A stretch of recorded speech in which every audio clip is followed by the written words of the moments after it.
We all love you. நடிகை நயன்தாராவை audio launch கூப்பிட்டு வரது என்னால் முடியாது, என்னால் அதை அஃபோர்டு பண்ண முடியாது. ஒரு ப்ரொடியூசராவோ ஒரு நடிகையாவோ இங்க வரல, அவரோட மனைவியா சப்போர்ட் பண்றதுக்காக நம்மளுடைய lady superstar Nayanthara ma'am இன்னைக்கு இங்க வந்திருக்காங்க. அந்த நாளுக்காக நான் வெயிட் பண்ணிட்டு இருக்கேன். என்னுடைய மொத்த நம்பிக்கை, என் கதை மேலே நான் வச்சிருக்கிற மொத்த நம்பிக்கை, ஒவ்வொரு நாளும் அந்த ஷூட்டிங்க்கு நான் போகும்போது எந்த நம்பிக்கையில் போவோம், இந்த இடத்த வந்து மக்கள் ரசிப்பாங்க, என்ஜாய் பண்ணுவாங்க அப்படின்ற அந்த மொத்த நம்பிக்கையுமே அந்த 10ஆம் தேதியிலேருந்து நடக்கும் அப்படின்றது என்னுடைய பிலீஃப். நான் முதல்ல அந்த படத்துக்கு பட்ஜெட் போடும்போது 150-200 crore செலவாகும் அப்படி சொல்லிட்டு நான் இதெல்லாம் சொன்னால் பெரிய பட்ஜெட், உடனே ப்ரொடியூசர்ஸ்லாம் இப்படி அவர் பெரிய படம் பண்ணுவோம் அப்படின்ற ஆசையில் கடகடன்னு வேலை நடக்கும்னு நினச்சா அடுத்த வாட்டி அந்த இதே நடக்கலை. ஸோ இது வந்து காத்து வாக்கில் 2 காதல் படத்துக்கு முன்னாடியே நான் பண்ண வேண்டிய ஒரு படம். அப்போவே SK17 சொல்லி அனௌன்ஸ்மெண்ட் ஆன ஒரு படம் தான் அது. அவ்வளோ ஆப்பர்ச்சுனிட்டிஸ் கிடைச்சும் அவர் கொடுத்த அந்த ஒரு வேர்டுக்காகவும் எனக்காகவும் ரொம்ப இந்த ஒரு டஃப் சுச்சுவேஷனில் நீங்கள் நின்னதுக்காக lifetime I am grateful to you Pradeep and I love you சொல்லிவிட்டு, அப்போ ஆக்சுவலாக எவ்வளோ 200-250 rupees இருந்தது பஸ்ஸில் போகிறதுக்கு வச்சுருந்தேன், அவ்வளோதான் இருந்துச்சு. அப்போது நான் போயிட்டேன் பஸ்ஸில் போயிட்டேன்.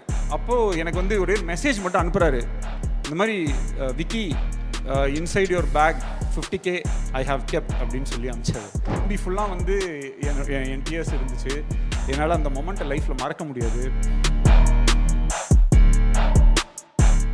இந்த ஸ்டேஜ் வந்து எனக்கு ரொம்ப ஒரு இம்பார்ட்டண்ட்டான ஸ்டேஜ். ஏன்னா நான் இந்த ஸ்டேஜ் ப்ளஸ் என் வாழ்க்கையில் இப்போ நான் இருக்கிற ஸ்டேஜ், இந்த 2 ஸ்டேஜுக்குமே வர்றதுக்கு எனக்கு ரொம்ப நான் சொன்னால் நம்ப முடியாது, ஆனால் நான் கஷ்டப்பட்டு தான் வந்திருக்கேன். ஏன்னா கடவுள் வந்து எல்லாருக்குமே ஒரு நல்ல வாழ்க்கையை வந்து ஆசீர்வாதமாக கொடுப்பாங்க. நான் வந்து எப்பயுமே பல கோயில்களுக்கு நான் போயிட்டே இருப்பேன். எனக்கு வந்து இன்னும் நிறையா கொடுங்கன்னு கேட்குறதுக்காக நான் நிறையா கோயிலுக்கு போக மாட்டேன். எனக்கு ஆல்ரெடி கொடுத்துருக்க சந்தோஷங்களையும் எனக்கு கொடுத்துருக்க அவ்வளோ விஷயங்களையுமே நான் வந்து நன்றி சொல்கிறதுக்காக தான் நான் எப்பயுமே கோயிலுக்கு போயிட்டே இருப்பேன். மேபி அதனாலேயோ என்னவோ தெரியாது, என்னுடைய கஷ்டமான டைம்ஸில் கூட எனக்கு நல்ல சாப்பாடும் நல்ல வீடும் நல்ல குடும்பமும் நல்ல ஒரு மனைவியும் நல்ல குழந்தைங்களும் நல்ல நண்பர்களும் நல்ல ஏடிஸும் எனக்கு ஒரு நல்ல டீமும், இவங்க எல்லாருமே என்னுடைய எவ்வளோ ஒரு டஃப் சுச்சுவேஷனாக இருந்தாலும் இவங்க எல்லாருமே எனக்கு நம்பி இருந்திருக்காங்க. அதுக்கு வந்து நான் கடவுளுக்கு எப்பயுமே நான் நன்றி சொல்லிக்கிறேன். இவ்வளோ பெரிய ஸ்டேஜில் எனக்கு தனியாக நிற்கிறதுக்கு ஆக்சுவலாக நான் தனியாக நிற்கக்கூடாது. அண்ட் எனக்கு வந்து இப்போது ஒரு விஷயந்தான் ஞாபகம் வருது. நான் வந்து ஒரு ஒரு ஒரு மிகப்பெரிய படம் ஒன்று பண்ணுற மாதிரி என் லைஃப்பில் அப்படி ஒரு வாய்ப்பு எனக்கு அமைஞ்சு, ஒரு கல்யாண மண்டபத்தில் வந்து ஒரு கல்யாணம் ஆகிறதுக்கு முன்னாடி பொண்ணு தாலி கட்டுறதுக்கு முன்னாடி எந்திரிச்சு போயிட்டாங்கன்னா அந்த பொண்ணுக்கு எப்படி கல்யாணம் ஆகிறது ரொம்ப கஷ்டமோ, அந்த மாதிரி ஒரு பெரிய ஃபிலிம் நடக்கிறது நேரத்தில் நிற்கும் போது அதுலேருந்து அதை டேக் ஆஃப் ஆகி இன்னொருத்தவங்களை நம்ப வைக்கிறது ரொம்ப கஷ்டம். அப்போ என்ன ஆகிடும்னா நம்ம காதில் விழுறது எல்லாமே ஒரே விஷயந்தான் இருக்கும். ஏதாவது சின்னதாக பண்ணுங்கள், சிம்பிளாக பண்ணுங்கள், காம்பேக்டாக பண்ணுங்கள், ஈஸியாக பண்ணுங்கள், அப்படி இப்படின்னு சொல்லி ஏதோ சொல்லிகிட்டே இருப்பாங்க. ஏன்னா அது அவங்க இன்டைரக்டாக என்ன சொல்கிறாங்கன்னா, இல்லை நீ நம்மளை வந்து ஒரு மொக்க பீஸாக வந்து பார்க்குறாங்க அப்படின்றது வந்து சொல்லாமல் சொல்லிக்கிட்டே இருப்பாங்க. பட் அந்த நேரத்தில் அது வந்து ஃபஸ்ட்டு டைம் நம்ம அந்த மாதிரி எக்ஸ்பீரியன்ஸ் பண்ணுறதா இருந்தால் அது வேறு. பட் அதை பல தடவை நம்ம எக்ஸ்பீரியன்ஸ் பண்ணியிருந்தோம்னா, ஏன்னா நம்மளை இதே மாதிரி பல தடவை வந்து இது வேஸ்ட்டு இது, ஏன்னா நானும் ரவுடிதான் படமுமே வந்து அந்த படத்தை சென்சார் காப்பி எல்லாம் பார்த்ததுக்கப்புறமேல்ட்டு கூட யாருமே நல்லா இருக்குது இப்போ சூப்பராக இருக்குலாம் சொல்லலை. எனக்கு வந்து ஒரே ஒரு கனெக்ஷன் தான், அது வந்து எனக்கும் அந்த தியேட்டருக்குள்ளே வர அந்த ஆடியன்ஸுக்கும் இருக்கிற அந்த ஒரே ஒரு கனெக்ஷனை நம்பி வாழ்கிறவன் தான் நான். அந்த நாள் வந்து ஏப்ரல் 10, அந்த நாளுக்காக நான் வெயிட் பண்ணிகிட்ருக்கேன். என்னுடைய மொத்த நம்பிக்கை, என் கதை மேலே நான் வச்சுருக்கிற மொத்த நம்பிக்கை, ஒவ்வொரு நாளும் அந்த ஷூட்டிங்க்கு நான் போகும்போது எந்த நம்பிக்கையில் போவோம், இந்த இடத்த வந்து மக்கள் ரசிப்பாங்க, என்ஜாய் பண்ணுவாங்க அப்படின்ற அந்த மொத்த நம்பிக்கையுமே அந்த 10ஆம் தேதியிலேருந்து நடக்கும் அப்படின்றது என்னுடைய belief. I want to call, எனக்கு சில பேரை வந்து ஸ்டேஜில் என் கூட இங்கே நின்னாங்கன்னா சந்தோஷப்படுவேன். முதல்ல வந்து மயில் வாகனம், என்னுடைய மயில் சார் வந்து யாருன்னா ஆக்சுவலாக நான் முதல்ல நானும் லாடம்னு ஒரு படம் அசிஸ்டன்ட் டைரக்டராக ஒர்க் பண்ணேன். அந்த படத்தில் வந்து ஒர்க் பண்ணிட்டு இருக்கும்போது எனக்கு 150 ரூபா பேட்டா கொடுத்தாரு. அவர் தான் அதில் வந்து ப்ரொடக்ஷன் மேனேஜர். அப்போது 150 rupees பேட்டா கொடுக்கும்போது வவுச்சரில் வந்து 115 போட்டிருந்தது, கையில் 100 ரூபா தான் கொடுத்தாரு. என்னடா அது 150 ரூபா போட்டுட்டு கையில் 100 ரூபா கொடுக்குறாரு அப்படின்னு யோசித்தேன். அப்போவே டிசைட் பண்ணிட்டேன், நாளைக்கு படம் ப்ரொடியூஸ் பண்ணால் இவரை கூட வச்சுக்கணும். ஸோ அப்போ வந்து என்கிட்ட ஒரு ஹேபிட் இருக்குது, என் ஃபோனில் வந்து நான் சில பேரை வந்து ஒரு சில நேம்ஸாக சேவ் பண்ணி வைப்பேன். அது வந்து ஃப்யூச்சரில் வந்து அதே மாதிரி நடக்கும். அது வந்து என்னுடைய மேனிஃபெஸ்டேஷன், என்னுடைய பிலீஃப். சொன்னால் நம்ப முடியாது. அன்றைக்கி ஒரு என்கிட்ட கொடுக்கும்போது அவர் நம்பர் வந்து மயில் வாகனம் ப்ரொடியூசர்னு சேவ் பண்ணி வச்சுருந்தேன். இன்றைக்கி ரவுடி பிக்சர்ஸில் அவர் தான் ஆக்சுவலாக ப்ரொடியூசர். நாளைக்கு ஏதாவது கடன் ஆச்சுன்னா அவர் தான் கட்டணும். ஸோ மயில் சார், அப்புறம் குபேர் எனக்கு வந்து எனக்கு ஒரு சொந்த தம்பி இருந்திருந்தா கூட, ப்ளீஸ் மியூசிக் வேண்டாம் ப்ளீஸ் விட்டுருங்க. குபேர் எக்கோ அடிக்குது. குபேர் யா ப்ளீஸ் குயிக்காக முடிச்சிடுறேன். எனக்கு ஒரு சொந்த பிரதர் இருந்திருந்தா கூட என் ப்ரெஷர் தாங்காமல் நேரம் ஓடி இருப்பாங்க, இல்லைனா நான் சாப்பிட்ற ஃபுட்டில் சுகர் போட்டிருப்பாங்க. ஏன்னா இது வந்து ஈஸியாக இருந்தது கிடையாது. இந்த படம் எடுக்கிறதுக்கு வந்து இந்த புஸ்வானம் முடியட்டும். ஒரு படத்தில் இந்த விவேக் காமெடியில் வரும் இந்த மாதிரி, இது ஒருத்தம்போது தம் இருக்கான்னு கேட்க மாட்டாங்க, ஃபர்ஸ்ட் தீப்பெட்டி இருக்கா அப்படின்னும், அப்புறம் தம் இருக்கா அப்படி கேட்போம். அந்த மாதிரி தம் அடிக்க வெறும் வாய் மட்டும் எடுத்துகிட்டு வந்த மாதிரி இந்த படத்தை எடுக்கிறதுக்கு என்கிட்ட எதுவுமே இல்லை, வெறும் நம்பிக்கை மட்டும்தான் இருந்துச்சு. ஏன்னா ஃபர்ஸ்ட் இந்த படத்துக்கு பிளான் பண்ணேன். நான் முதல்ல இந்த படத்துக்கு பட்ஜெட் போடும்போது 150-200 கூட செலவாகும் அப்படி சொல்லிட்டு நான் இதெல்லாம் சொன்னால், பெரிய பட்ஜெட், உடனே ப்ரொடியூசர்ஸ்லாம் இப்படி அவர் பெரிய படம் பண்ணுவோம் அப்படின்ற ஆசையில் கடகடன்னு வேலை நடக்கும்னு நினச்சா அடுத்த வாட்டி அந்த இதே நடக்கலை. ஸோ இது வந்து காத்து வாக்கில் 2 காதல் படத்துக்கு முன்னாடியே நான் பண்ண வேண்டிய ஒரு படம். அப்போவே SK17 சொல்லி அனௌன்ஸ்மெண்ட் ஆன ஒரு படம் தான் அது. அப்போது இது நடக்காதுன்னே எனக்கு தெரியாது. ஆனால் அது நடக்கும் நான் இது பண்ணிட்டே இருந்தேன். அப்புறம் ஒரு நாள் எனக்கு புரிஞ்சிருச்சு இது நடக்காதுன்னு சொல்லிட்டு, அப்போ அதுலேருந்து நான் வெளில வந்துட்டு அதே அவங்க சொன்ன மாதிரி காம்பேக்டாக ஒன்று பண்ணுங்கள், சின்னதாக ஒன்று பண்ணுங்கள், நம்மளால் அவ்வளோதான் முடியும் அப்படின்ற மாதிரி ஒரு மைண்ட் செட்டில் நான் அந்த படத்தை நான் பண்ணி முடித்தேன். காத்து வாக்கில் 2 காதல்.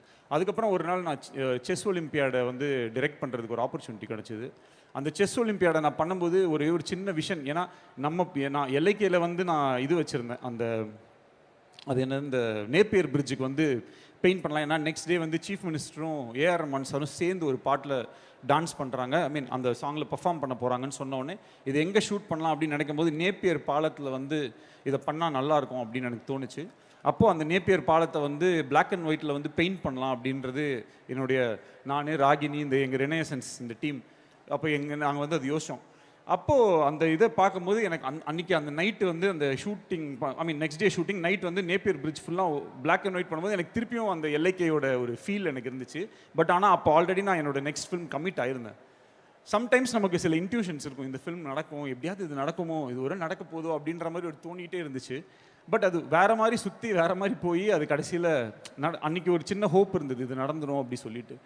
அப்புறம் அங்கேருந்து அப்படியே சென்னையோடைய ஃபியூச்சரிஸ்டிக், ஏன்னா ஒரு டிரெக்டராக ஒரு ஃபில்ம் மேக்கருக்கு வந்து இருக்கிற பிக்கஸ்ட் பிளெஸிங் என்னென்னா, அவங்க என்ன வேணால் கற்பனை பண்ணலாம், அது வந்து நிஜத்தில் அவங்க வாழ்க்கையில் நடக்கும். இப்போது ஒரு டிரெக்டர் ரொம்ப பெரிய பணக்காரனாக இருக்க மாட்டான், ஆனால் அவன் படத்தில் இருக்கிற சில கேரக்டர்ஸை ரொம்ப பணக்காரனாக காட்டுறது, சந்தோஷமாக காட்டுறது, ரொம்ப ஒரு நிறைய நல்ல விஷயங்களாக காட்டுறது வந்து ஒரு டிரெக்டருக்கே கிடைக்கிற ஒரு பெரிய புண்ணியம் அது. அவங்களுக்கு அந்த ஒரு ஸ்பெஷாலிட்டி இருக்குது. நம்ம என்ன வேணாலும் நம்மளோட கற்பனை எல்லாத்தையுமே சினிமாக்குள்ளே சொல்லலாம். நம்ம சொன்னோன்னா ரெயின் அப்படின்னா ரெயின் வரும், ரெயின் கட் அப்படின்னா ரெயின் கட் ஆகிடும், ட்ரெயினை பேக்கில் போக சொல்லலாம், ஃப்ரண்ட்டில் வர சொல்லலாம். இதெல்லாம் ஒரு டிரெக்டருக்கு கிடைக்கிற ஒரு கிஃப்ட்.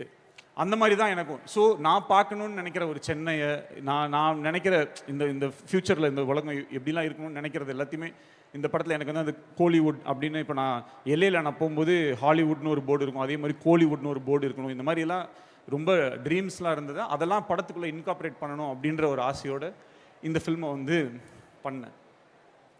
இப்போ இந்த ப்ராசஸ்க்குள்ளே போகும்போது என்ன ஆயிடுச்சுன்னா ரொம்ப டஃப் ஆகிடுச்சு. அப்போது எனக்கு ஒரு டீம் இருந்துச்சு. ஸோ இந்த பிக் ஃபில்ம் ஒன்று, நடக்க வேண்டிய ஃபில்ம் ஒன்று அப்படியே டக்குன்னு ஓவர் நைட்டில் எல்லாமே மாறிடுச்சு, லைஃபே தலைகீழ மாறிடுச்சு. ஸோ என்ன பண்ணுறதுன்னு தெரியல. ஆனால் அந்த டைம்லேருந்து இப்போ வரைக்கும் சில பேர் என் கூடவே என்ன பிலீஃபில் இருந்தாங்களோ தெரியாது, என் கூடவே இருந்தாங்க. ஹரீஷ் வா. திவ்ஸ் வந்து எங்க திவ்ஸ் டக்குன்னு வா, டைம் இல்லை. திவ்ஸ் வந்து EP பல டைம் வந்து என்ன ஆகிடும்னா, நாங்கள் இப்போ டெல்லி, சண்டிகர் அந்த மாதிரிலாம் ஷூட் பண்ணுவோம், ரொம்ப கஷ்டமாக இருக்கும் ஷூட்டிங். எங்களால் அந்த பேமெண்ட்ஸோ அந்த விஷயத்தெல்லாம் ஆன் டைம் பண்ண முடியாது. ஸோ பீயிங் அ கேர்ள் அவள் வந்து ஒரு ஈபியாக அதை ஹேண்டில் பண்ணா.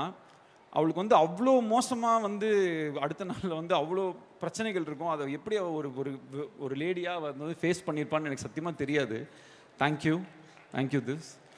அண்ட் பார்வதி ஸ்ரீதரன்,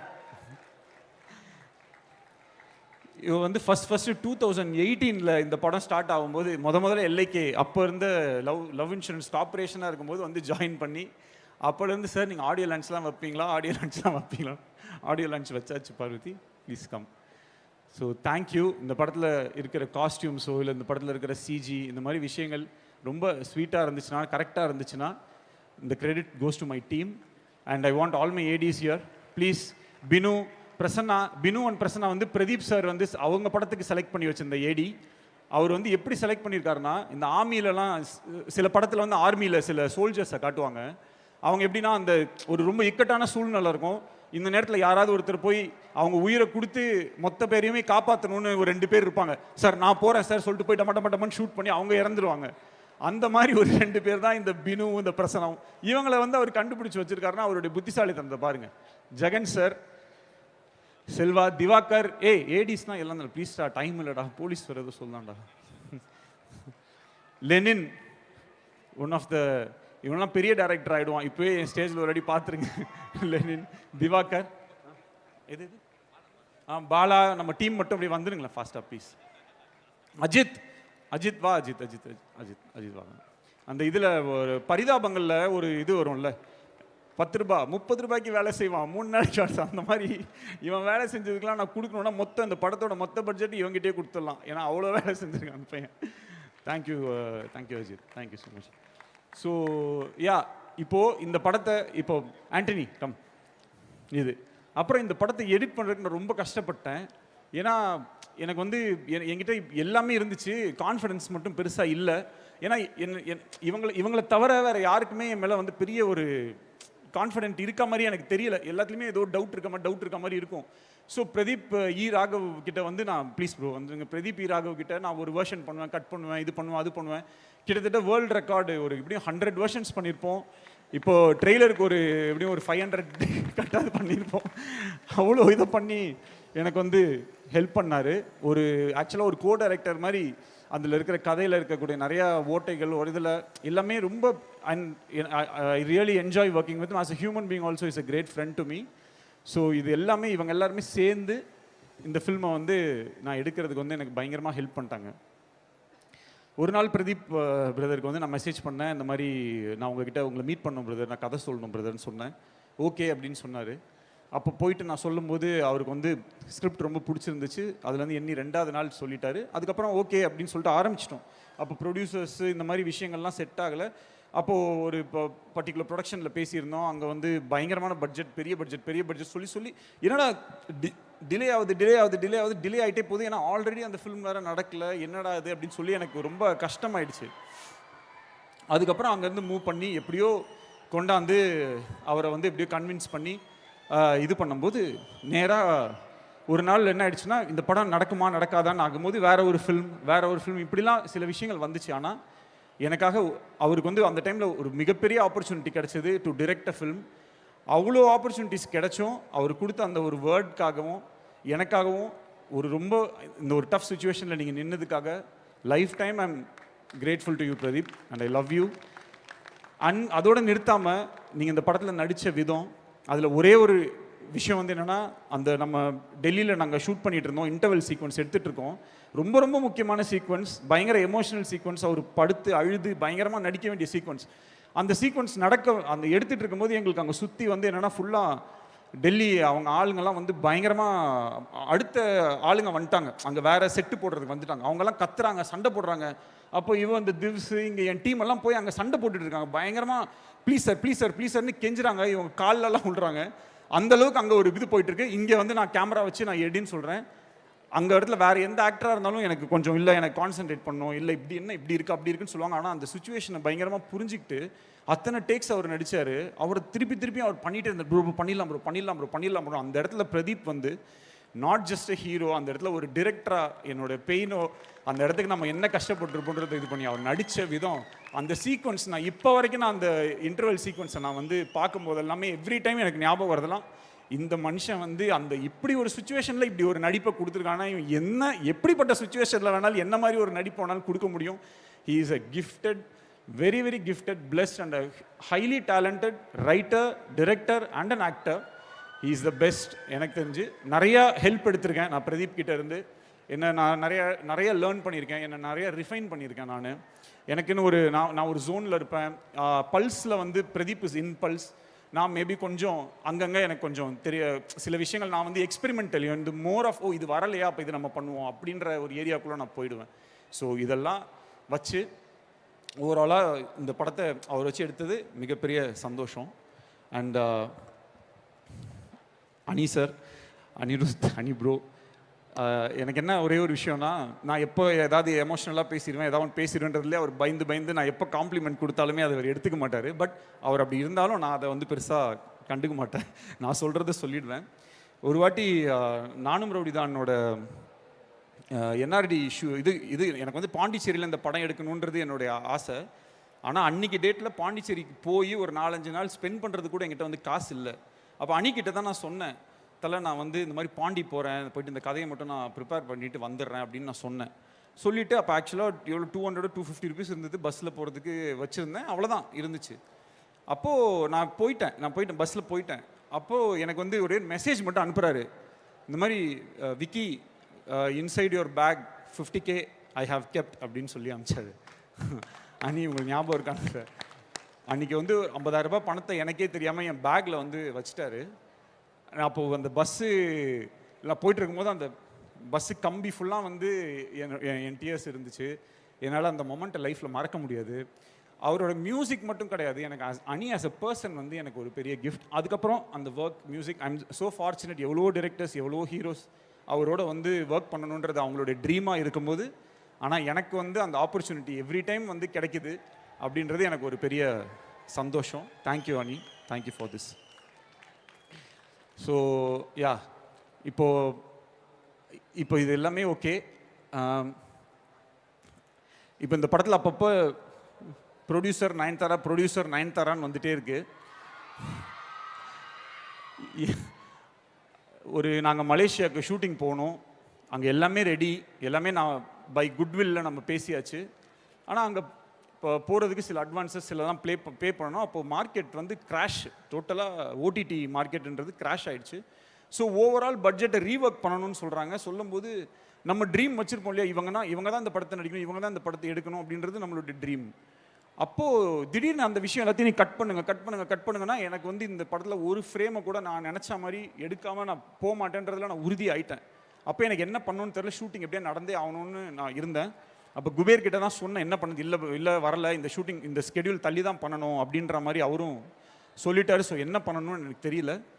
அப்புறம் சரி நடக்காதுன்ற மாதிரி இருந்து திடீர்னு ஓகே டிக்கெட் போட்டாச்சு, போயிடலான்னொடனே மலேசியாவுக்கு போயிட்டோம். மலேசியாவில் போய் ஷூட்டிங் நடந்துடுச்சு. மலேசியாவில் இருக்கும்போது தான் எனக்கு வந்து தெரியும், அந்த பணம் வந்து மூக்குத்தி அம்மன் படத்துக்கு வந்து வாங்கின அட்வான்ஸை வந்து போட்டு அந்த ஷூட்டிங் வந்து நடந்துச்சு. அந்த மாதிரி ஒரு ஒய்ஃப் அண்ட் ஒரு சப்போர்ட். ஒய்ஃப்னா ஆக்சுவலாக நயன்தாராக்கு வந்து இந்த ஆடியோ லான்ச் இந்த மாதிரி விஷயங்கள்லாம் அவங்க வரமாட்டாங்க, இந்த மாதிரி ஒரு விஷயம் எல்லாமே இருக்குது. பட் இந்த ஆடியோ லான்ச்சை வந்து இங்கே உட்காந்து 2 நாளைக்கு முன்னாடி இங்கே வந்து கண்டக்ட்லாம் பண்ணி எல்லாமே பண்ணி இந்த அளவுக்கு இதை வந்து செட் பண்ணி இப்போ வந்து ஏதோ எங்கே உட்காந்துட்டு இருக்காங்கன்னு தெரில. ஆக்சுவலாக ஏதோ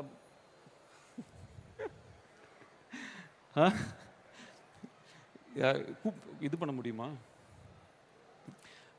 ஏன்னா இங்கே தான் இருக்காங்க. இங்கே இருக்காங்களா சார்? ஏன்னா இல்லை இங்கே தான், ஏன்னா இது என்ன இஃப் பாசிபிள் யாராவது ஒரு குபேர் யாராவது ஒருத்தர் கூப்பிட்டு வர முடியுமா ப்ளீஸ் எனக்காக? Oh my God.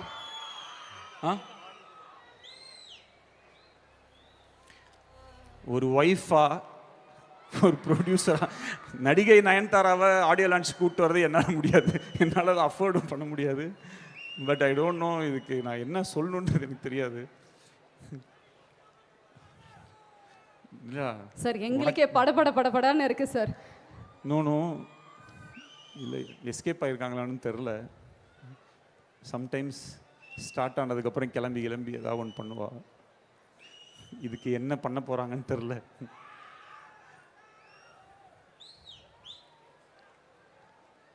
இருக்காங்களா? ஓய், ஓ மை காட்.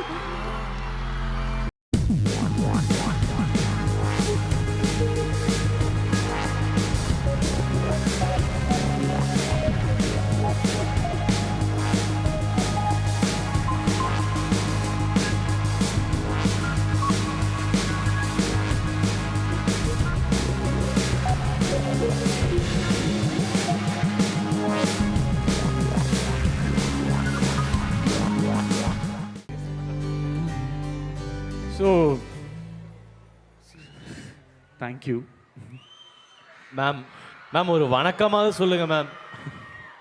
சார் சொன்ன மாதிரி ஒரு ப்ரொடியூசராவோ ஒரு நடிகையாவோ இங்க வரல, அவருடைய மனைவியா சப்போர்ட் பண்றதுக்காக நம்மளுடைய lady superstar Nayanthara ma'am இன்னைக்கு இங்க வந்திருக்காங்க. தேங்க்யூ. Thank you ma'am, thank you. ஏய் நானும் தான்டா. Okay, we all love you. இந்த படம் டேக் ஆஃபே ஆயிருக்காது. அன்னைக்கு வந்து லலித் சார் வந்து இந்த படத்தை ஆரம்பித்து வைக்கலன்னா இந்த படம் நடந்திருக்காது. அப்படியே டிசம்பர் மாதம் நான் ஷூட்டிங் பண்ணேன். ஃபெப்ரவரி மாதம் டிராகன் படம் ஷூட்டிங் நடந்துச்சு. அப்படியே அந்த டிசம்பரில் மட்டும் இந்த ஷூட்டிங் நடக்கலைன்னா கன்ஃபார்மாக அந்த ஃபிலிம் நடந்திருக்காது. இப்போ வரைக்கும் நான் சும்மா தான் இருந்திருப்பேன். அன்னைக்கு வந்து அந்த சார் எக்ஸ்ட்ரீம்லி சாரி. 2 பேர் உங்களுக்காக ரொம்ப நேரமா வெயிட் பண்ணிட்டு இருக்காங்க. 2 பேர் அவங்க வந்துருவாங்க. ஒரே நிமிஷம் அப்படியே இருங்க, ஹோல்ட் பண்ணுங்க.